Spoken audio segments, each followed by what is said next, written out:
Investir dans l'immobilier, non pas pour y vivre, mais pour faire du locatif, est-ce que c'est intéressant? Quels sont les avantages de cet investissement? D'abord, cela apporte un complément de revenus. Au début, en général, les loyers partent dans le remboursement de l'emprunt, mais si à la retraite, lorsque les revenus du foyer diminuent, on a fini de payer son crédit, c'est là que cette rente devient particulièrement précieuse.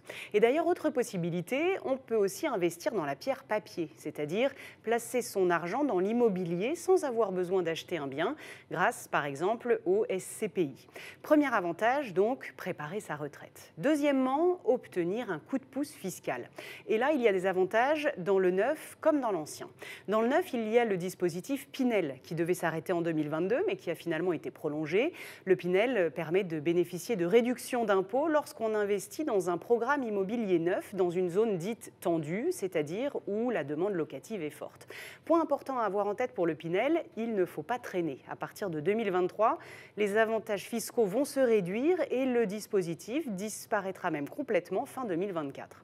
Dans l'ancien maintenant, des avantages fiscaux existent aussi. Si on loue en meublé par exemple, grâce au statut LMNP, loueur meublé non professionnel, les revenus locatifs sont peu, voire pas du tout soumis à l'impôt.